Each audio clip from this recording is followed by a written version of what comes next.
Hey beauties, here's part two of my wear test of the new Maybelline Lumi Matte Foundation. I'm going to color correct like I normally do. Today I'm using the shade 312 and I also used a smoothing and blurring primer.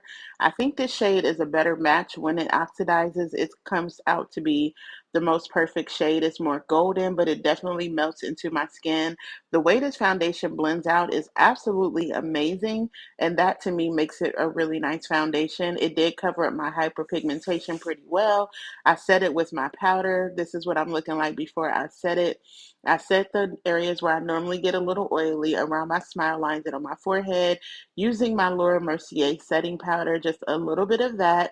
And then I went over my entire face with my Sephora Micro Smooth powder just to set my face. And again, I'm doing this like I normally would my foundation routine to see how this foundation wears with me using everything that I normally would versus my first wear test where I only tried out the foundation and no setting powder, no setting spray, etc. So as you can see, the time is 7:52 a.m.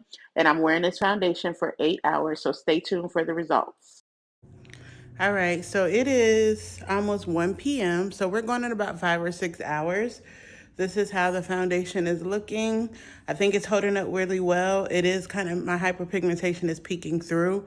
That doesn't bother me, but it is supposed to be full coverage. Not as full coverage as the one size, but it is still full coverage. It still looks pretty good, nice and natural, even with my powders and everything. It's holding up pretty well. Okay, beauties, we are past the 8 hour mark. Wear test for the Maybelline Superstay Lumi Matte Foundation. It still looks really good. And today I wore the color 312, which is the lighter shade. And I think that looks a little bit more natural looking. It oxidizes a bit, but it didn't oxidize nearly as bad as the other color that I had the other day. This is not, to me, a luminous foundation. It looks more like a natural matte foundation, but it still held up really well. And I think with me priming my face and setting my face the way I normally do, as you can see, I don't have nearly as much separation as I did the other day. And right here, it's fine. My hyperpigmentation is peeking through a little bit. That tends to happen throughout the day. But overall, I still stand by this being a good foundation, but I think if you're oily combination, this is going to be the one for you. I like it. I would still give it like a 3.5, maybe a 4 out of 5, but it held up really well throughout the day. Let me know what y'all think.